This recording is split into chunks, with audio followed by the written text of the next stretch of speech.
The Brisbane Broncos, also now known as the Harlem Globetrotters, have dismantled an insipid Sharks side, who were woeful for the second week in a row, succumbing to her 32-10 defeat at the hands of the Broncos.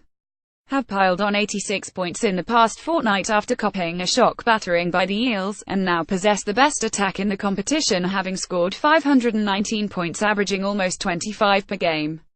It will have every club on notice, including the Melbourne Storm, if the Broncos can score 25 points plus in the finals, which is unlikely, however still possible they will go on to win the competition.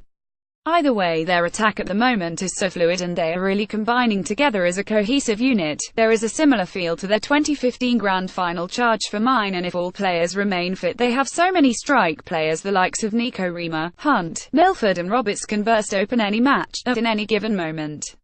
A Storm premiership is no foregone conclusion. Their attack was toothless with 16 errors and offered little resistance to an attacking onslaught from the Broncos, amassing 56 missed tackles.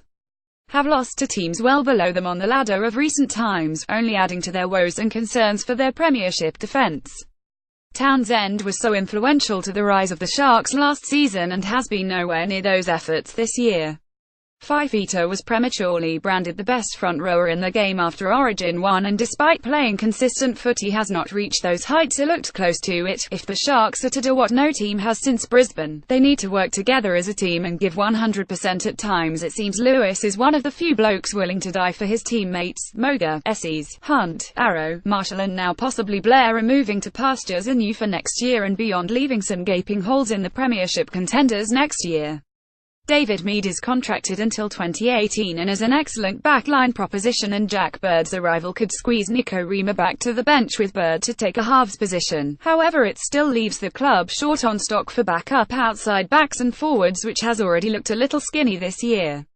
One thing to conclude is the Broncos have a courageous fighting spirit, and any player who comes in willingly commits to the task at hand. The past two Friday nights in particular, and last night's Panthers vs Cowboys match, there has been a noticeable shift in the referees' confidence and decision-making.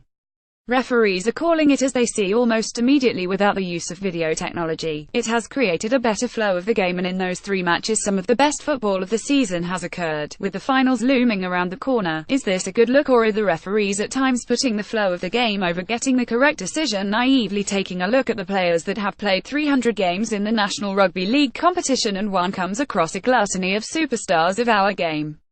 A common theme amongst many or most of those is that they were still at their best or even a rung above towards the end of their career. On Friday night, Paul Gallen celebrated 300 games and put in another behemoth effort.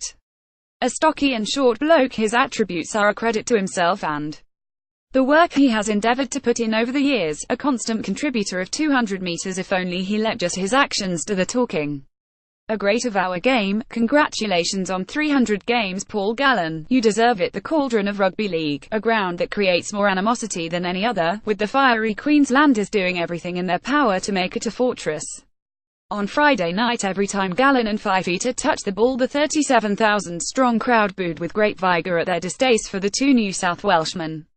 Players always talk about playing Origin at Suncorp as a special feeling and opportunity, and the hype around games here are aided by the shape of the stadium and the noise and atmosphere it thus creates.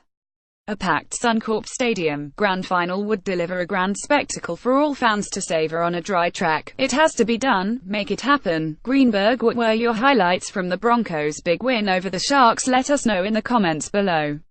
Want to share your opinion? Why not write for us? Previous post, next post, next.